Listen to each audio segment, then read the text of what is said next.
Hi guys, welcome to Razvan.com. This is Mohit Soni, and right in front of you is the Hyundai Alcazar. Yes, we're finally driving one of the most awaited models. It's a segment which is popping up dramatically, heating up dramatically because there is a whole host of seven-seaters coming in. Some have arrived, and this is one of them. We knew for a very long time on our website when we told you that the seven-seater based Creta is coming. It is here in the form of the Alcazar, and let me, as always, show you what the car is all about. Let's begin with the design because there are a lot of changes, but at the same time there are some similarities. I think that is always a good balance, and let's begin with the details. As you can see, this new grille looks really good, really imposing. A mini Palisade that Hyundai sells worldwide, and there is a hint of that is also coming to the Indian market. It takes the inspiration from that grille over here. The headlamps here look very impressive, and they are same as the Creta, and that's the very flush sitting LED fog lamps along with cornering lamps, and there's the indicator as well. It all sits very flush, looks very elegant because it looks like a glass covering and it sits very flush, so it looks very elegant, very premium. That's what the Alcazar is all about, being premium over the Creta, which is already a good product to begin with. That's the side profile. You're seeing new 18-inch alloy wheels, and that's the the quarter glass in the C pillar area, which also looks very good. This is the new addition, and I think it's integrated really well. Of course, it doesn't have the big bulkiness of other seven-seater SUVs in this segment, such as the Hector Plus and the Safari, but it is a good looking SUV with 7 seats. It's not an MPV design, so you have to give it that to the Hyundai design team, that they've done a great job. At the back it looks very SUV-ish, kind of reminds me of the Brezza or the Hexa or the Ford Endeavour to a certain extent, because the way the tail lamps have been done and the way they stripped here, joins with each other. I think it's it lends it the butch look that you expect from an SUV, despite it's slightly taken up from those three rivals that I spoke about. This is the diesel version, and yet it gets twin pipes, which we've seen on the Creta Turbo, but they are here. New badging, new varianting. So this is the signature variant, the top of the line variant, of course, and the overall SUV looks very impressive. Even in this color, it has grabbed a lot of attention. A lot of people have asked us about it, and because when we asked them what do you think of the car in the way it looks, they said it definitely does look quite premium and quite bigger than the Creta, and this is the car that we've been waiting for quite some time. So I think that sums up how the people versus the critics think about the Alcazar. Let's immediately get into the back. As you can see, this is the 6-seater version, and you got a net here. You can mount an accessory where it will it's a table. It becomes a table. You can keep your things here, a laptop or a tablet, or you can have lunch or dinner, whatever you like. This is the cup holder. You're getting a dedicated smart phone charger at the back with venting, so I think that's great. Cubby space here as well. The kind of space I have behind my driving position, I am 5'11", and lot of knee room, lot of leg room, lot of shoulder room as well. In terms of headroom, I think it's quite good, despite that it has a panoramic sunroof, which I'll show you in a bit. These headrests also have these extra pillows, very luxury car like. Last time we saw this was in the S-Class and the 7 Series, and you get sun blinds as well. Let me show you, of course, the sunroof, most important part, and Hyundai says that it's been doing really well in the Creta, and they had said why not carry it over to the Alcazar as well. Height adjustable seat belts, power seat for the driver. You've got the famous air purifier with perfume. It's working here.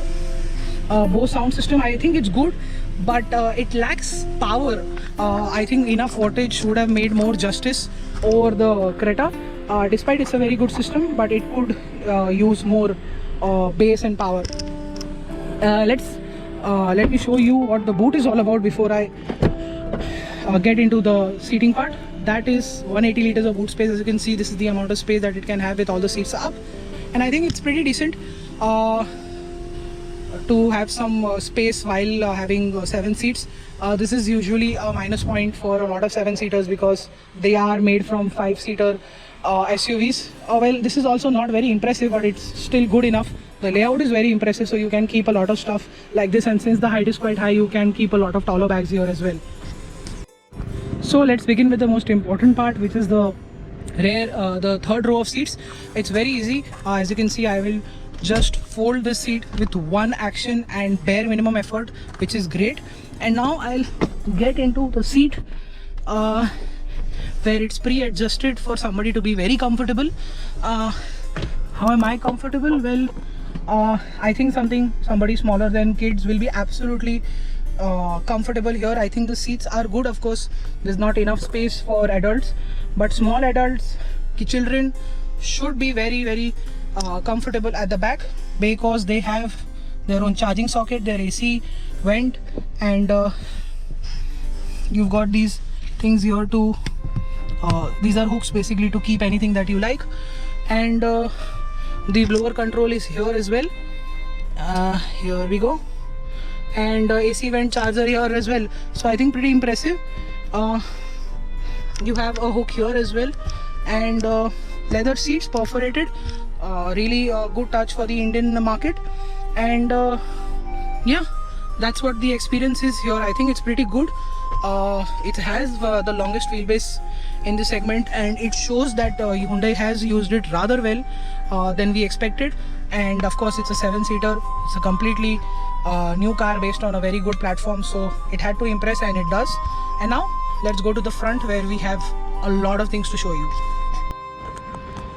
Getting inside the Alcazar, as you can see, there's a lot of storage spaces on the door pad itself. You can keep a lot of stuff here and here. The electric seat that I told you about. The new AC vents look very impressive, very Volvo-ish. That is the most talked part. That is the instrument cluster. It has LCD display. It's an LCD unit, and it looks really good. Everything can be shuffled here very easily, very nicely. And as you can see, I can go through all the driver information and still see the fuel efficiency along with temperature, the range that is left.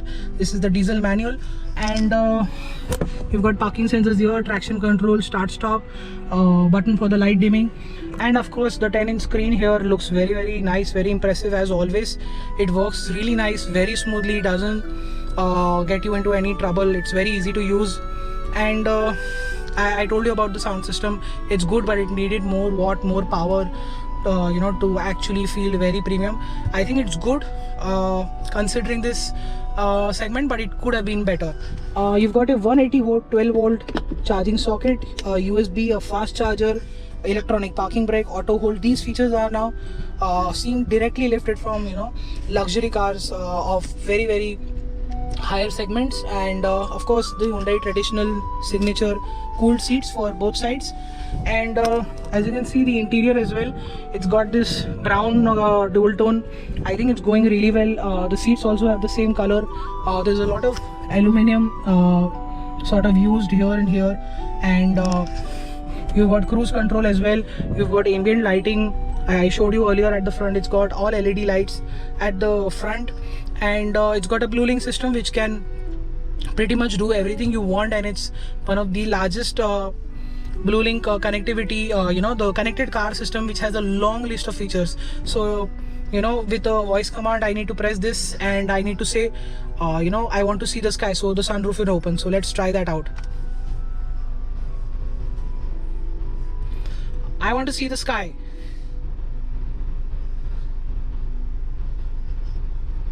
Opening the sunroof. As you can see, it works very flawlessly with our tone and our language interpretation and everything. It works really well. There's a lot of options. You can tell it to navigate to anywhere else, and and a whole host of features where it can tell you the name and number, the number of a person who you are calling and you want to call. And I think there's a huge list of those features that you will enjoy on a daily basis, and that part of that is also the BlueLink button, along with the RSA button and the SOS in case of an emergency or accident. And like I told you, it's got ambient lighting and cooled seats. It's got a 360-degree camera, so that is fantastic to have nowadays. You've got automatic wipers and headlights, cruise control, like I told you, we also used it. It works really well. and the overall system, everything does not disappoint one bit. That's the glove box, quite good in size but could have been bigger. And I already showed you the storage spaces. There is storage space here with the air purifier, of course. This is an accessory that Hyundai has thrown in here, and let me tell you, it smells very good. Steering wheel, very Audi like. We've seen the steering wheel in the Creta and other cars from Hyundai as well, and they have taken an inspiration from Audi quite clearly.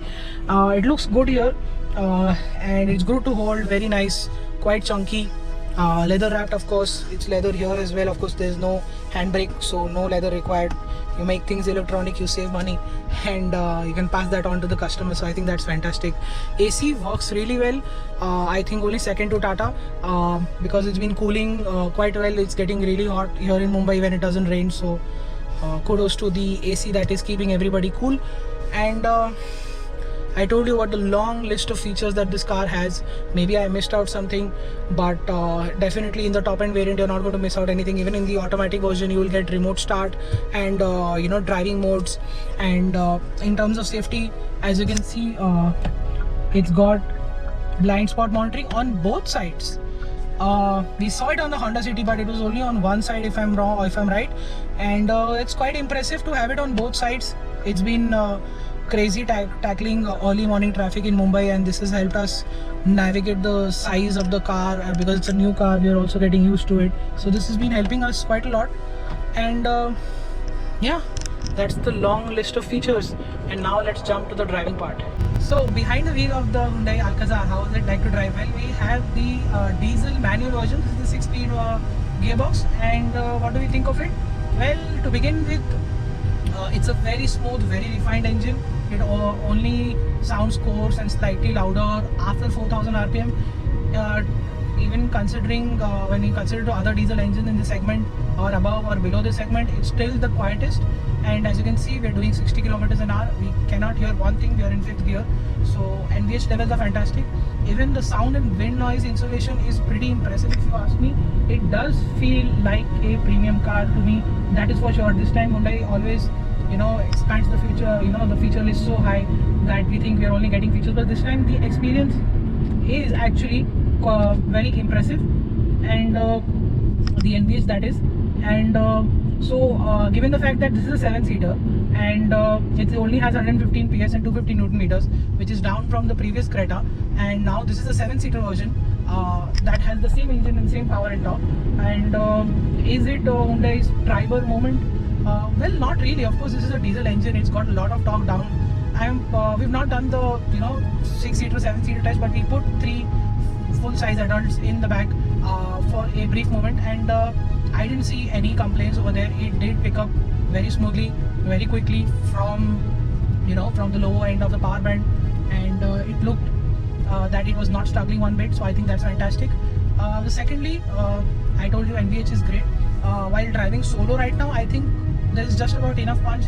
Even with 3 or 4 people on board, I think there is no problem whatsoever. And with 6-seater or 7-seaters, and I'm assuming there will be 4 adults and 2 kids, you should not face any problems. When it comes to fuel efficiency, well, we are getting 10 to 11 kilometers with a heavy foot. I think 12 to 13 is what you can expect when you're driving around in the city with 1 or 2 people and no luggage. Let's assume the efficiency will stay around 10 to 11 with all the seats up and a lot of luggage at the back. And I think that's still a pretty decent fuel economy number, given the fact that this engine is doing just about right in terms of power and performance, along with it's hauling all of that rather seamlessly. On the guard section, maybe a bit of trouble. Maybe you'll have to gas it a bit more. I think that's it, but it will not struggle, and I think that's the key highlight here. So is this Hyundai's Triber moment? Well, not really. In terms of driving, I am really impressed because the way it drives, it has improved substantially. It rides very confidently, and it's taking bumps and potholes really well. It's not thudding. I think this is another step up in the way the suspension is done. Hyundai keeps on improving it again and again, again and again. I think this is a pretty impressive aspect of that, where they have tuned it rather well. Of course, the steering, bare minimum, absolutely negligible feedback, but it's very precise and light in the city, so you'll enjoy it most of the time. Ways up on the highway, okay, not really high enough, but you'll be used to it, and there's no need of, let's say, any discomfort or lack of confidence or anything like that. Braking, all disc brakes finally, so pretty impressive. Brakes, I found it very good. We had to come to a stop from 120 kilometers an hour suddenly. The car performed really well and it stopped on the time. And yeah, as always, we are driving the manual, so the clutch is very light, the gearbox is very smooth. Be it the very first cold start that we did, to the many times that we switched it on and off, it continues to be fluid and seamless as always with any other Hyundai. So that is a very easy driving car, just like any other Hyundai. I think you will need to get used to the length of the car. I think I was caught by surprise for the first time that I got into this car, because it feels so easy, but then you don't realize the kind of length you have at the back. That's like an hour or two into test drive. While after you buy the car and go home, you will realize that after that you will get immediately used to it. So that is it. That is the Hyundai Alcazar. I think they've done a very good job at this. There's endless amount of features. The feature list is literally borrowed from a luxury car that we just recently came across, and that says a lot, along with the driving dynamics getting better and the fuel efficiency with this diesel motor, which is so refined. I'm sure the petrol is also even better. We'll drive it and let you know. But for now, the pricing is also quite impressive. Of course, Hyundai is saying that the diesel is nominally higher than the petrol, because this time the petrol is much bigger in size. But it's great that Hyundai has given that money back to the customer instead of charging 50,000, 70,000 or 90,000 that they do usually over petrol engines. But they've been very honest enough to say this and do it, and that says a lot. Hyundai is always upping the customer game by offering fantastic warranty schemes, the fire warranty, wonder warranty that they talk about. It's a flexible warranty plan that will suit your need very likely 90% of the time. So I think that is also will improve the Alcazar owner's ownership experience, and it will save him good on the pocket, and give it good pricing. As you always, a very good complete car with complete car package that Hyundai offers. This might be the next best thing, because after the Safari and the MG Hector Plus, which look much more focused and much bigger players in the seven-seater category, this could be finally the seven-seater that you've been waiting for. Of course, Maruti has the XL6, and there's other cars also in this segment with 7 seats, but this comes with a diesel engine and a whole host of kit, and you're getting very good value for money, which is also something to look forward to every single time. I think that's it. We've covered the Alcazar very well. If you missed out something, we'll let you know next time when we drive the petrol version. And thank you so much for watching. I'll see you in the next video. Goodbye.